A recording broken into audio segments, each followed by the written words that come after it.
Hello and welcome to my tutorial on photo editing in Darktable. First of all, we will import some images into the light table using the folder import. So here are my images for the tutorial.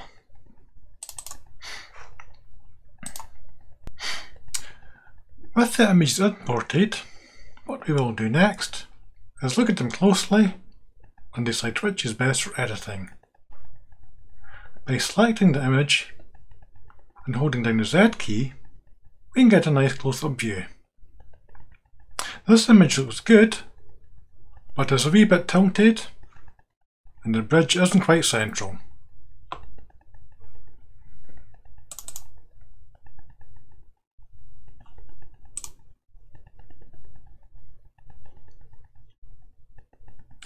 This image is slightly better, but it is a bit underexposed.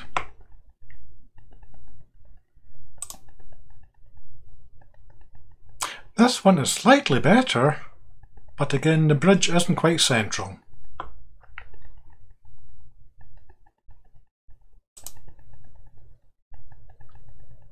Again, this one has a tilted horizon, the bridge is almost central. I'm still not happy with the image. Now, looking at all the images, I think this one, image 4677, shows the most promise. So what we will do is assign the star rating of 5 and then select it to edit. To do this, we double click it and now we enter the darkroom. This is where all the editing happens.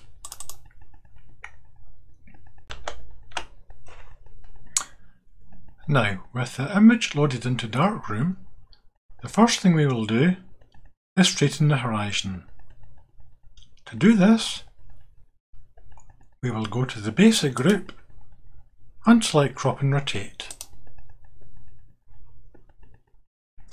We will turn off automatic cropping, zoom in using the mouse wheel, right click and drag, and we can straighten the horizon.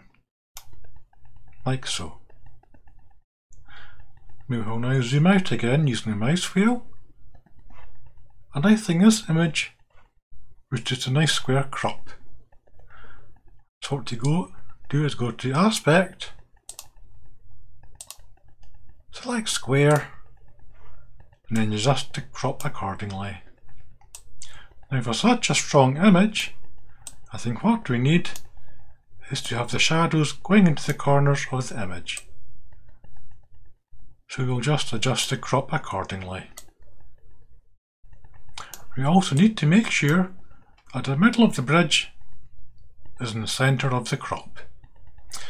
So you can add different guides, go with the grid, that looks quite central, and we can check again by using the diagonal method. And now if we zoom in, we can adjust the crop so that the middle of the bridge is in the middle. And we can see here that the shadows go to the corner of the crop. So I'm quite happy with that crop. Now that we have a nice square crop, I think what we need to do is add some punchiness to the image by going for a strong black and white conversion. So to do this, we will go to the colour group and then scroll down until we find the monochrome tool. So we'll enable it, then we can expand it, and then we can play with different virtual colour filters.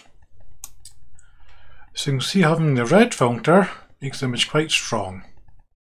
So I'm quite happy with this so far, but I think we can improve it slightly further.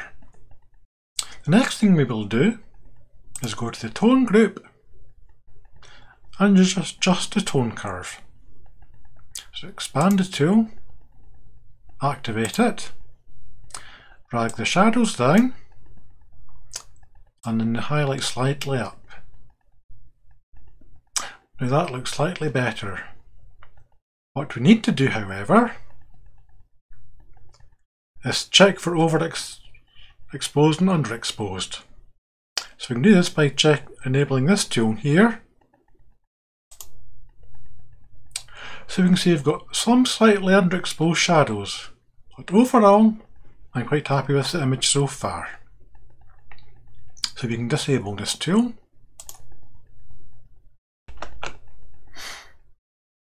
Although I'm happy with the image so far, I think we can possibly add a bit more punch to it.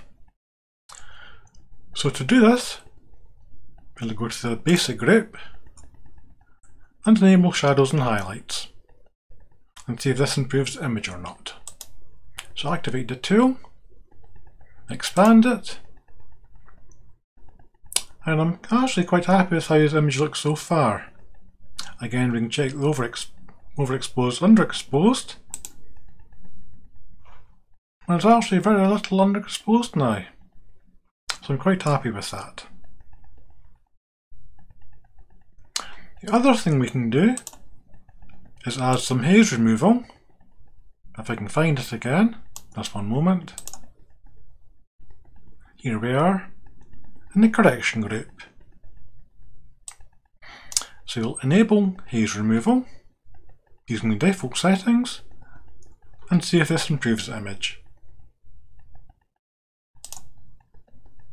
That's haze removal on, haze removal off, haze removal on, haze removal off. Overall, I think having haze removal on actually looks slightly better as it gives a bit more shade to the clouds.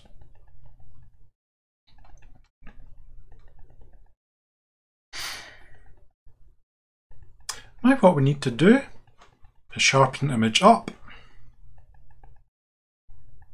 So again, we can use this using the sharpen tool. Now, basically, the basic settings are okay, but we can improve it slightly. Right click on amount, type in 1.5, zoom in a bit,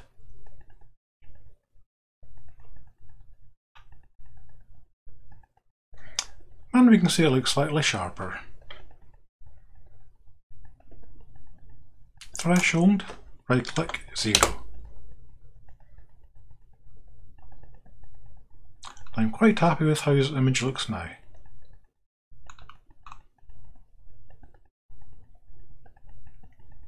Now I think the final stage is to add a white border to the image. To do this, we can go to the Effects group and enable framing. The basic settings work okay, but I think I'll change the border size to 15%, so right click and enter 15, and that looks slightly better.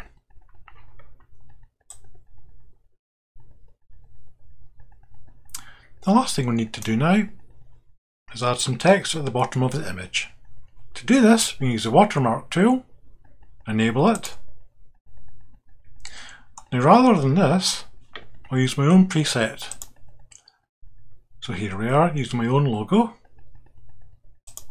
and this appears at the bottom of the screen. Overall, I'm quite happy with how this image has turned out.